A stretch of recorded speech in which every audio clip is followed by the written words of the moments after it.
His childhood dream, one of the few, appeared to be coming true. The College of Winterhold, a selective institution that opens its doors only to the chosen, and Paxton had proved his worth. An establishment dedicated to the preservation of knowledge, more so now than ever, after all it had lost from the most recent wars.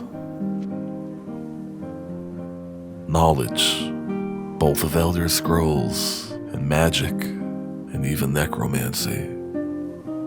All of which, even Serana felt, Paxton could benefit from.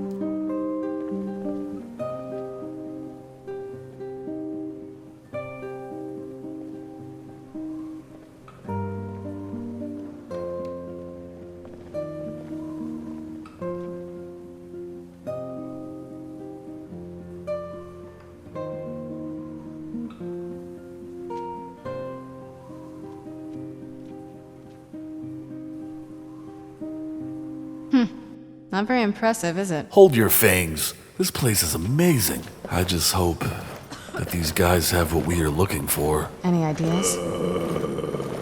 It sounds like Jerry has some. I'm not entirely sure. I just hope someone around here can help us. Do you think they'll actually know where the Elder Scroll is? Hard to say. Well, it can't hurt to ask, right? Someone around here has to know something. I hope so. Hey. Yeah, let's. Excuse me, sir. What is this room? You are now in the Arcanium, of which I am in charge. It might as well be my own little plane of oblivion. Disrupt my Arcanium, and I will have you torn apart by angry Atronachs. Now, do you require assistance? Well, yes, as long as it doesn't get me ripped apart. I've been taking a look around. I've never seen a library this impressive in all my life. I imagine it took quite some time to assemble. A mage is only as good as what he knows. I try to make sure as much knowledge is available as possible. We've been keeping this collection since the Second Era. Books have come and gone during that time, but it's mostly intact. I couldn't have told if it wasn't. So you maintain all of this, huh? It's a big task. You appear to take your job quite seriously. Of course I do. If I didn't, most of these books would have been burned to ashes or dissolved to nothing before the Third Era. Mages need to be reminded to be careful around research materials. The Third Era? How old are you? To cut to the chase, we've actually come to acquire your help. My associates and I, we were searching for an Elder Scroll, in the hope that you could help. And what do you plan to do with it? Do you even know what you're asking about? Well, I know of what I'm asking about. But what to ask of it, I'm not entirely sure.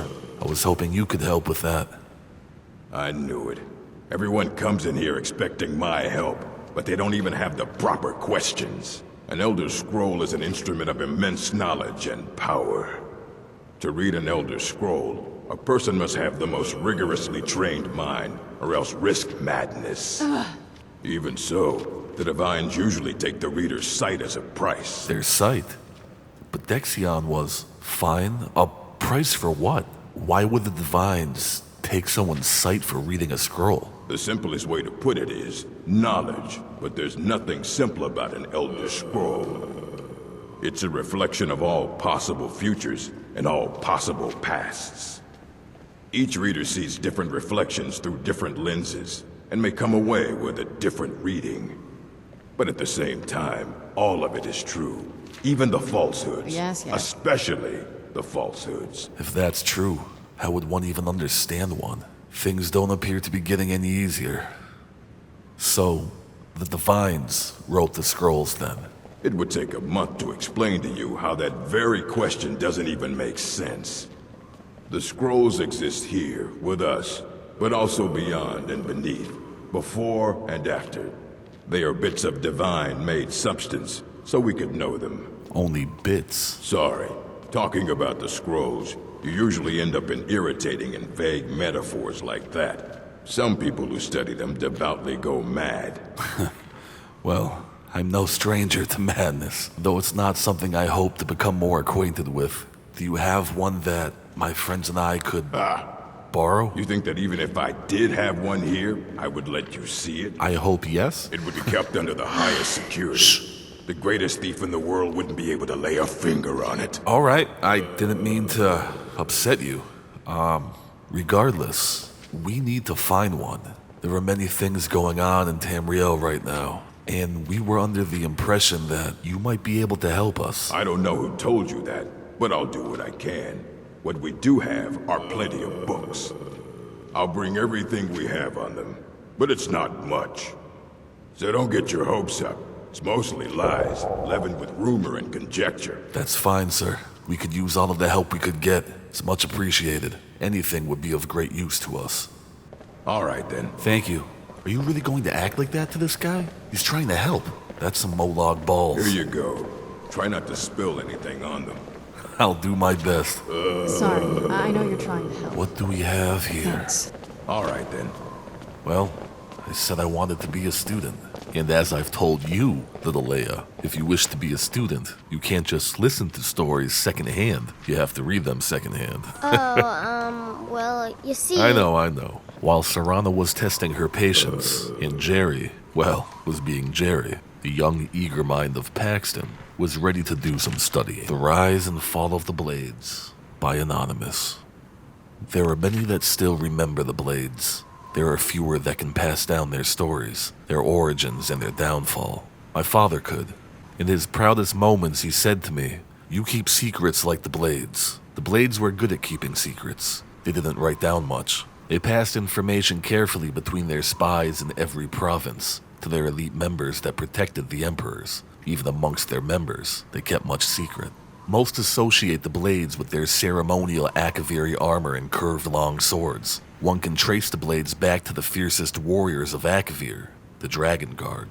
It was there, just as they would do in Tamriel, that they protected rulers and their kingdom. But recent discoveries show it to be much more than that. Many classic texts tell us of adventures to Akavir, known as the Dragonlands of the East. Many from Tamriel have attempted to conquer it, most famously Emperor Uriel V in his 10th Legion in the Third Era 288 as documented in the Imperial Dispatch, Disaster at Lonith. Dragons have long been legend in Akavir, and many believe that their brief appearance in Tamriel's history are those that escaped Akavir, for it was there they were hunted and killed off by the Dawnguard. The Dawnguard would follow those that fled to Tamriel in the late First Era. Invading from the north, the Dawnguard met not only dragons, but the men of Skyrim, who don't meet invasions with pitchers of mead. The Dawnguard cut a path through Skyrim, and it was not until they were stopped by Remen Cyrodiil during the battle at Pale Pass that the invasion came to an end. It was Remen who united the human lands of Cyrodiil and defeated the Akaviri invaders. Remen is one of the first documented and widely accepted of the mythic Dragonborn, those anointed by Akatosh and Elysia themselves. Born with the soul of a dragon, is what his followers would say. Reports differ widely on the nature of the battle at Pale Pass, but the end result is the same, that the remaining Dawnguard, upon hearing the voice of Remen Cyrodiil, knelt and swore their lives to him, their conqueror and savior. Fragments from late First Era texts refer to the warriors dropping to their knees saying, "We were not hunting," or "did not intend," author rough translation. Continuing, "We have been searching for you." They protected Remen with their lives, as well as his descendants. As the Remen dynasty ushered in Tamriel's Second Era, it was through these years that their reach extended, and their order grew to become the Blades. Their conquest of the dragons complete, they only sought to protect the Dragonborn, and through him, the Empire. They reached their height late during the Third Era, under the rule of Septim Emperors. Despite their numbers, they kept their secrecy. The most visible and well-documented were the members who personally guarded the Emperor, still wearing the original Akaviri armor. But that was just the tip of the spear, for the Blades were a larger organization, stretching to every corner of Tamriel. These agents were of every race. There were merchants, thieves, craftsmen, mages, and warriors, all acting as spies, protecting the Empire as needed, and operating in secret. They often acted alone, but some fragments speak of them meeting in secret fortresses across the continent, the most famous being Cyrodiil's Cloud Ruler Temple, where they hung the swords of those slain protecting the Dragonborn. Other maps speak of Windscoured Temple under the great expanse of Hammerfell's Alakir Desert, Skyhaven Temple in the mountains of Skyrim, and Storm Talon Temple east of Wayrest. They were known to have a Grand Master who often lived amongst the people unknown to others. The nature of their communications, meeting places, and missions were known only to a few elite members. The only two to know all were the Grand Master himself and the Chronicler, whose only job was to make sure the group's mission was never known, but never lost. With the death of Uriel Septimus VII and his son Martin, the Third Era came to a close, with the Blades fortifying themselves deep within Cyrodiil's Cloud Ruler Temple, as they waited for a Dragonborn to return when they would be called upon again. The Empire of the Fourth Era no longer saw the Blades openly protecting it, or the Emperors. That role is now filled by the Pentius Occultus, a purely imperial organization, but the Blades continued their secret work to watch for the Dragonborn and guard against future enemies. The Blades were among the first to see the signs that the Thalmor of the Almeri Dominion would not remain isolated within their borders forever. They could do what the Pentius Occultus, servant to imperial policy, could not, and thus earned the lasting hatred of the Thalmor. The warnings of the Blades were proved right, as is well known to all. The Great War between the Empire and the Thalmor consumed the Empire and nearly destroyed it. Emperor Titus Mede II eventually brokered peace with the Thalmor, but at a price many of us still bear. The reach and destructive nature of the Thalmor is known to many. Authors note, in my family firsthand, they are not fools. They knew early on that the Blades were an enemy, so they hunted them throughout the Great War. Some were killed defending their temples, others as they slept in their hideaways, alone. Some fought, some ran, some hid, but the Thalmor found them all. There are those that say the Blades still exist around us, in hiding from the Thalmor, waiting as they have done, time and time again, for a Dragonborn to return, for one to protect, for one to guide them. Must be some of those lies and falsehoods. Dragonborn, divines. What's this guy? You keep your hands to yourself. How you doing there, friend? If you require assistance with summoning techniques, please let me know. Summoning? If you would, please also contain your summons to the college grounds. The locals do not need to be agitated further by Atronachs roaming their town. Are you talking The about... summoning of undead is even less advisable outside the college. Huh. So you knew that Jerry was summoning or resurrecting the undead isn't frowned upon here? I sure know. Those archaic policies died out with the Mages Guild, and were never enforced here. Really? Necromancy, as any other type of magic, is a tool to be used. Of course, non-mages may not see it that way, so we don't go around flaunting it. Right. Well, I didn't really summon him. Do you know of many conjurers outside of the college? Not within society, no.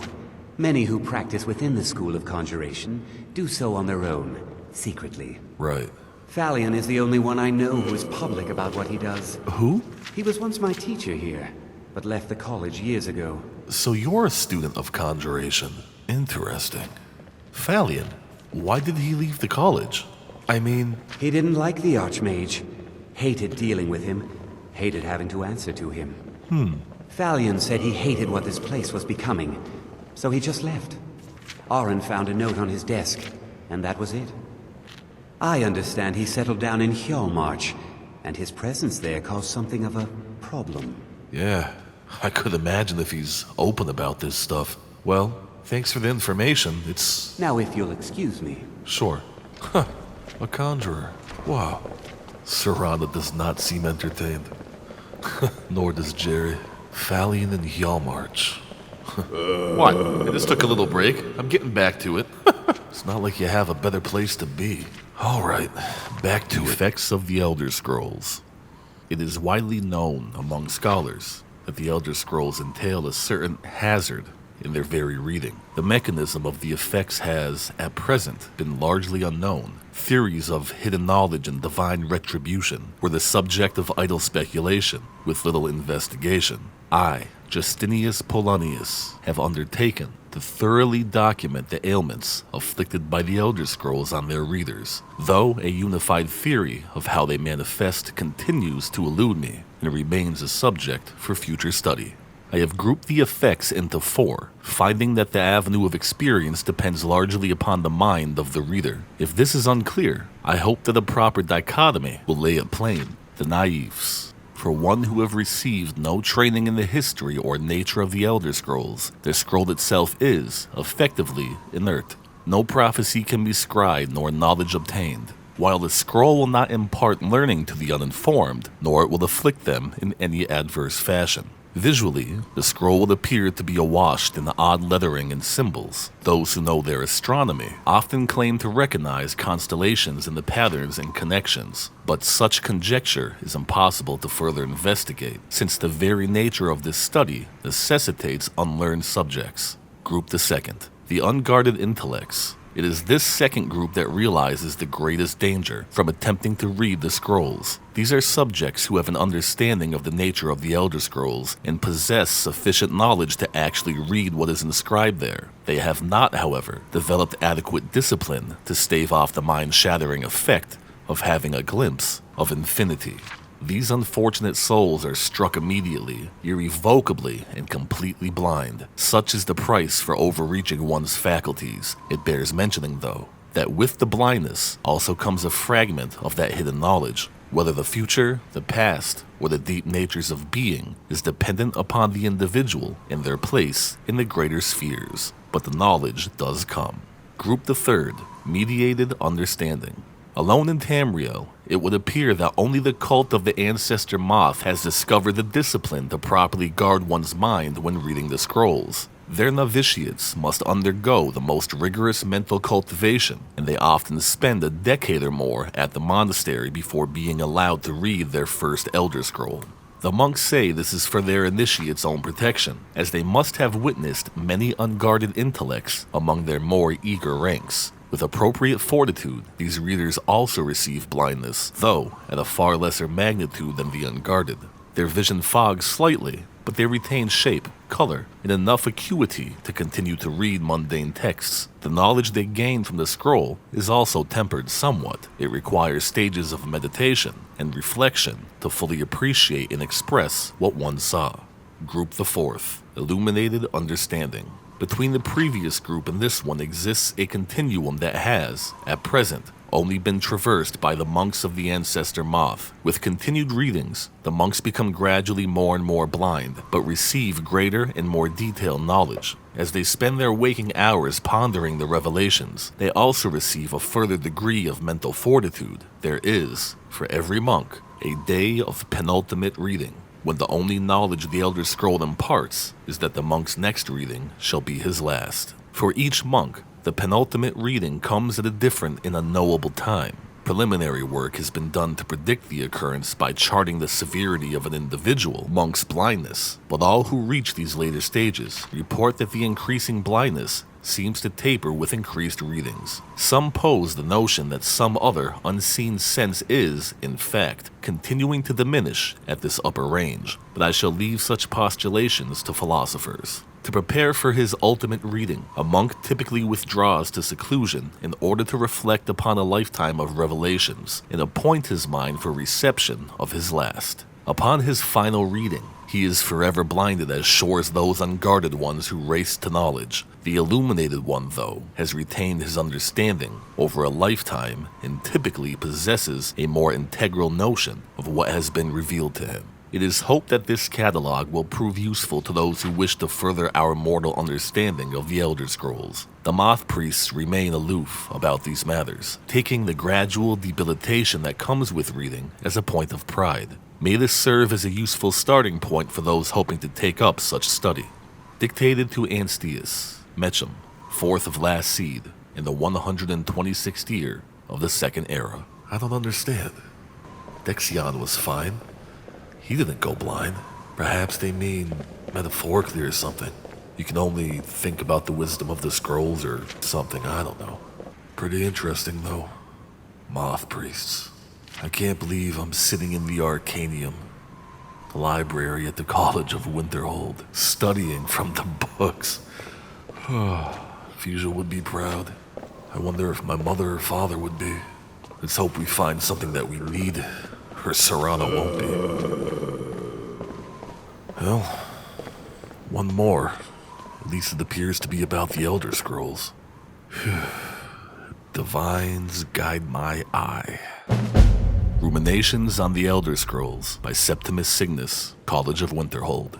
Imagine living beneath the waves with a strong-sighted blessing of most excellent fabric. Holding the fabric over your gills, you would begin to breathe, drink its warp and weft. Though the plant matter, fibers imbue your soul, the wretched plankton would pollute the cloth until it stank to heavens of prophecy. This is one manner in which the scrolls first came to pass. But are we the sea, or the breather, or the fabric? Or are we the breath itself? Can we flow through the scrolls as knowledge flows through, being the water? Or are we the stuck morass of sea filth that gathers on the edge? Imagine, again, this time but different. A bird cresting the wind is lifted by a gust and downed by a stone, but the stone can come from above if the bird is upside down. Where, then, did the gust come from? In which direction? Did the gods send either, or has the bird decreed their presence by her own mind-making? The all-sight of the scrolls makes a turning of the mind, such that relative positions are absolute in their primacy.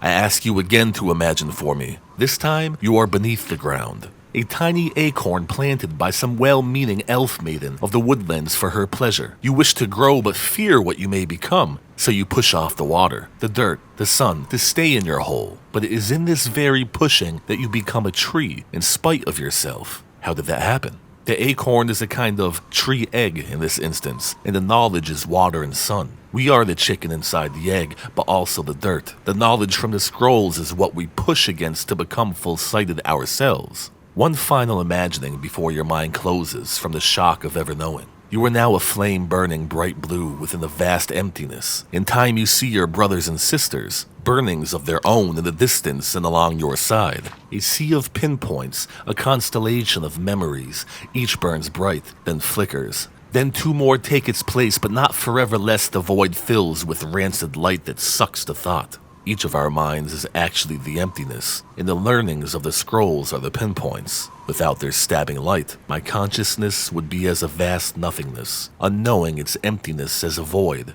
is knowing of itself. But the burnings are dangerous, and must be carefully tended and minded and brought to themselves and spread to their siblings. This author's from the college. A little too poetical for my taste, but we should talk to him. Do you have a moment? Yes? What did you need? All these poems just have me thinking. You and your mother, before all of this prophecy stuff, were pretty close, right? Before my father became obsessed with a prophecy, my mother and I spent quite a bit of time together. She was very fond of our alchemical garden in the castle courtyard. She taught me quite a bit about cultivating quality regions. Alchemy and conjuring. And you guys always get along? Like the best of friends. I would never hesitate to share anything with her. But then, after all of this, everything just changed, huh? It was very sudden. It was almost like one day we were a normal family, and then the next, I didn't know who they were. I'd try to visit my mother in the garden, and she'd quickly shoo me away, saying she was much too busy. And that's why we are going to be heading there, to her garden. She had to be up to something in that garden. I'm hoping it's a clue that will tell us where she went. Thanks for talking. I don't mean to pry, just all these poems got my head back, thinking about my own mother. When we're done with all of this, we will head over there. I can't wait to see the courtyard again. I wish I could see my mom again. Excuse me. Sir Orc, excuse me a moment. I don't want to see you treating any of these books poorly. Are we clear? Crystal, of course not. This, Ruminations book, it was written by someone here from the college. It's a little poetical, but could you tell me anything about it? That's the work of Septimus Signis. Who's he? He's the world's master of the nature of Elder Scrolls. But, well, he's been gone for a long while. Gone? Too long. Where did he go? Is there any way that we could reach him to speak to him? Somewhere up north, in the ice fields. He said he found some old Dwemer artifact, but well, that was years ago. Is he still there? Haven't heard from him since. The ice fields. Sounds like we're going to be getting cold, Sir Anna. Thank you. Thank you for your time, sir. The vines guide us. It's time to go, buddy. It appears my studies are being cut short. It was good talking to you. Good day, sir. cut short, but not abbreviated. Paxton had all the information that he needed. The companions surveyed the ice fields from the Arcanium's balcony. Then they gathered in front of the college doors, traversed Winterhold, and made their way off into the frozen unknown. You see, Leia, Paxton was as scared then than you appeared to be right now hearing about him. But fear of what you do not know is sometimes a far second to fear of what you do. They climbed down the ancient rubble of the Great Collapse, then stood before the frigid sea of ghosts, pondering which way to go next. And though concerned, bundled in warm cloaks and cold thoughts, as the sun rose over the distant cliffs, it was as if the divines themselves were showing Paxton the way. It was the first caress of religion that he had felt since his mother died. But there was no time for nostalgia.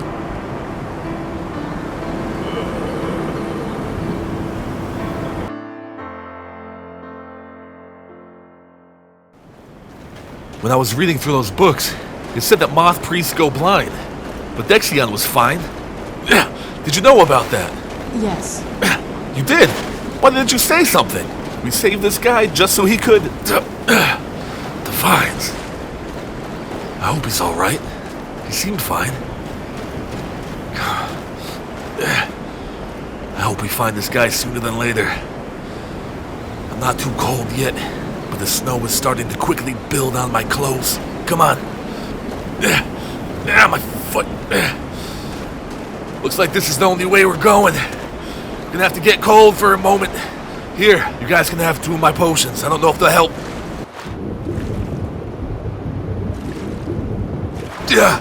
Jerry. I hope so.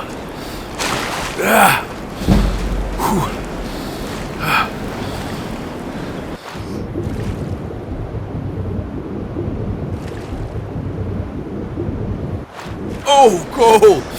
Whew. Bet you didn't know snowberry extract could do that, huh? Whoosh. Did you hear that? Sounds like a troll. The stuff I gave you will keep you warm, but it won't keep you dry. The extract should be wearing off by now. Don't try jumping in any water anytime soon. I have a few more of these. I like snowberries more than just how they taste. Another thing I learned from Visha. I think she's the one who taught me. Only one way to go again. Talos isn't on the fence today. Either he wants us to survive or die. Come on. Wish I had time to take in the beauty. But my clothes are starting to stick to my body.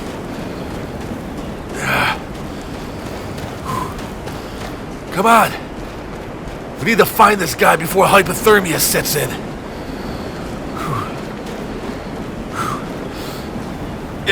Is Jerry okay back there?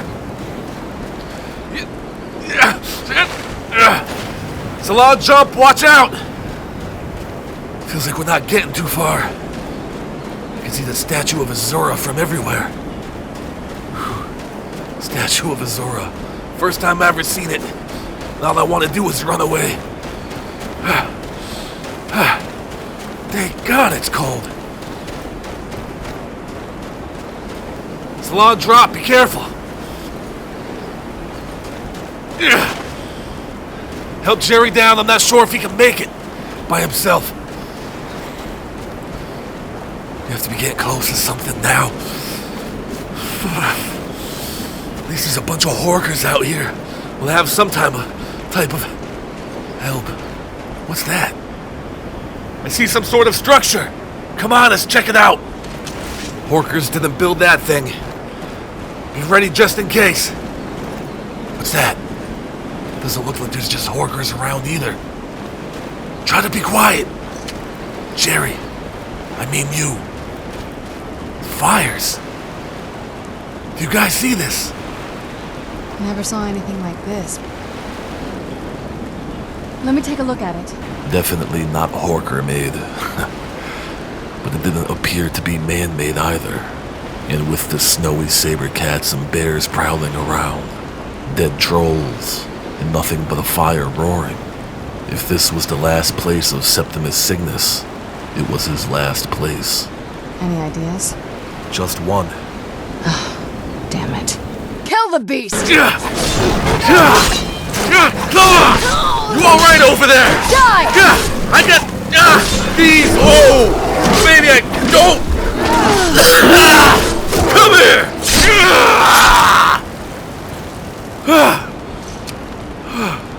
You okay? Sure. That was not smart. Let's never do that again. Any other ideas? Funny. I'll see if I can see anything. Catch my breath. The snowfall was thick as the layer of ice building upon his armor, but with mysterious fire burning near his feet. Literally, he bit the frost back, held fast, and focused his gaze. I think I can see something. There, just beyond the other island, to the west.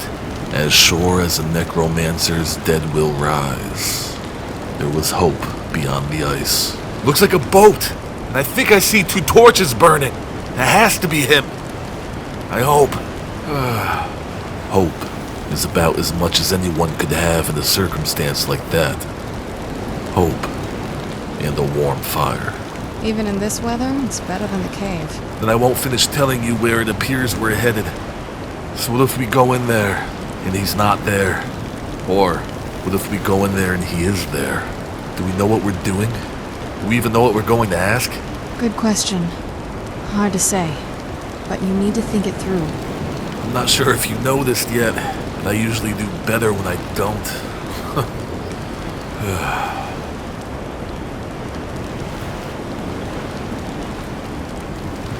At least the storm let up.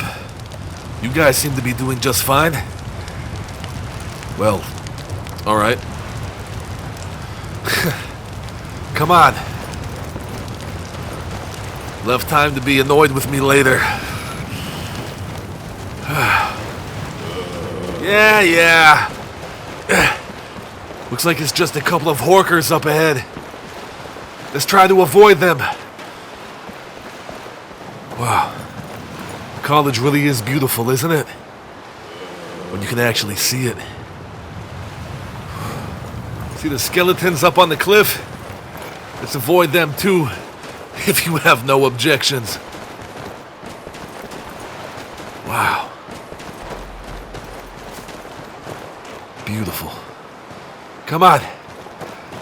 Sorry, just taking in a little bit of the scenery now that I can actually see it. Are you alright back there? Don't go annoying these things. They're friendly, but boy, they can fight. I hope we never have to come up this way again. You guys okay? Smart. Thanks for leading him around those things. I'm not sure how much he likes to fight just yet. I usually lead him into battle, not around it. Yeah. See? Nothing. The boat's empty. Guess we're heading in that cave. I thought you liked caves. Your favorite hangout spot, I thought. You guys ready? Me neither. At least it should be warmer in there than it is out here. Just be on guard.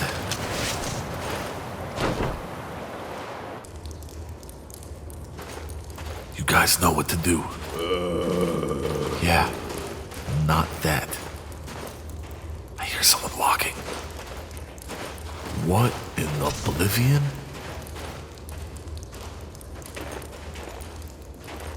He's just walking in circles. I think we can take one old man if this isn't him. Yeah. Speak for yourself. Hello there, sir. Excuse me. We would just like to have a word with you.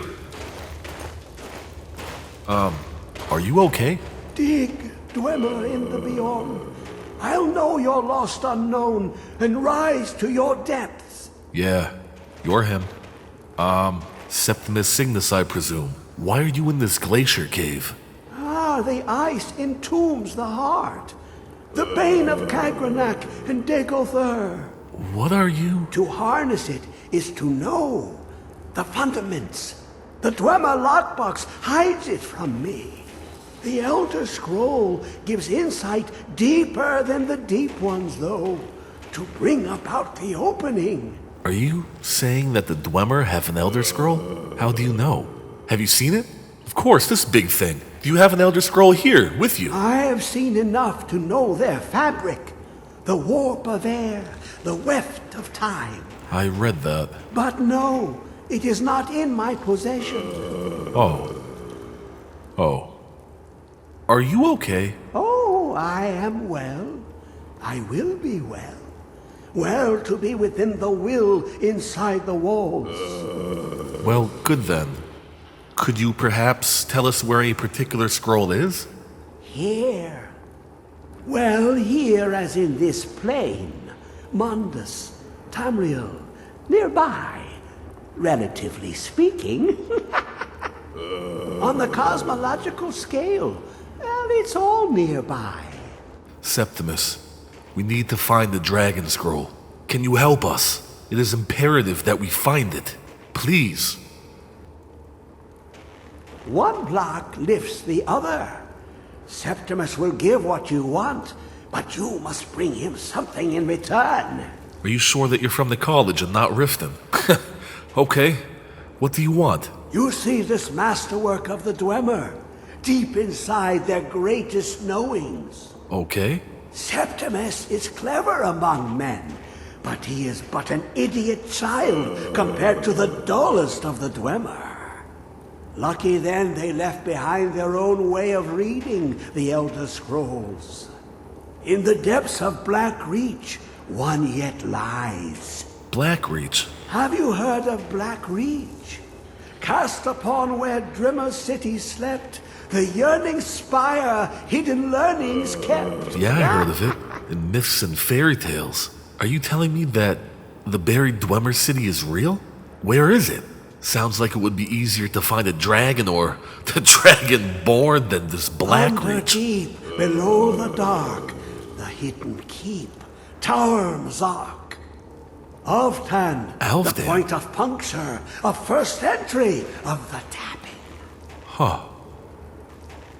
Delve to its limits, and Blackreach lies just beyond. But not all can enter there. Only Septimus knows the hidden key to loose the lock, to jump beneath the deathly rock. Great. So how do we loose the lock? I appreciate your conversation and the help, man, but let's get to it. How do we get into this place? I don't assume it's that easy. Two things I have for you. Two shapes. One edged, one round. The round one for tuning. Dwemer music is soft and subtle, and needed to open their cleverest gates. The edged lexicon for inscribing. To us, a hunk of metal. To the Dwemer, a full library of knowings, but empty. And to make it not empty? Find Mzark and its sky dome. The machinations there will read the scroll and lay the lore upon the cube. Huh. Trust Septimus. He knows you can know. That's good. This sphere, what do I do with it? How will I even know when to use it? Is it some kind of key? The deepest doors of Dwemer listen for singing. It plays the attitude of notes proper for opening. Can you not hear it? Too low for hearings? I'm not sure what I'm hearing right now, but okay. In this cube? Is this another key? To glimpse the world inside an Elder Scroll can damage the eyes or the mind, as it has to Septimus. I believe it. The Dwemer found a loophole, as they always do, to focus the knowledge away and inside without harm. Place the lexicon into their contraption, and focus the knowings into it. When it brims with glow, bring it back, and Septimus can read once more. So this is the lexicon. Okay. Well, I'm almost afraid to inquire, but since we're here, you appear to be the person to question about the Elder Scrolls. What is an Elder Scroll? You look to your left, you see one way. You look to your right, you see another. But neither is any harder than the opposite. But the Elder Scrolls, they look left and right in the stream of time. The future and past are as one. Sometimes they even look up. What do they see then? What if they dive in? Then the madness begins. It sure has. Are you saying that these scrolls are like life itself? Or, never mind. What is it that you want with the Elder Scroll? You didn't come out here just for the scenery. What are you hoping to find? Ooh, an observant one. How clever to ask of Septimus. Thanks. This Dwemer lockbox. Look upon it and wonder. Inside is the heart. The heart of a god. The heart of you and me. I'm no god. Tell you that much. But it was hidden away. Not by the dwarves, you see. They were already gone. Someone else, unseen, unknown, found the heart, and with a flair for the ironical, used dwarven trickery to lock it away. The scroll will give the deep vision needed to open it. For not even the strongest machinations of the Dwemer can hold off the all-sight given by an Elder Scroll. Now my head's just starting to hurt. Alright, sir. Thank you for your time. I will see what I can do and try to get this thing transcribed for you, or whatever's supposed to be done with it, and I'll come back to see you. Dig, Dwemer in the beyond. I'll know your lost unknown and rise to your depths. Let's get out of here. He's a nice guy, but he has my head spinning. You guys all right back there? Thank you again, Septimus. We'll see you soon. I hope. Oh, boy. What a day.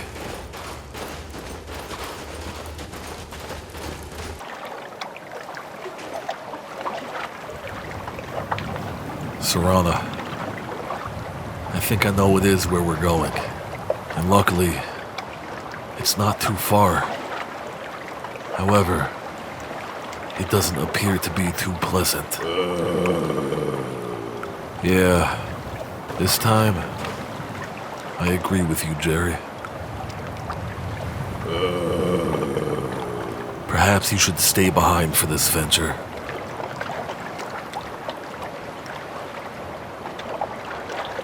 If Blackreach exists, I wonder what other fairy tales are true.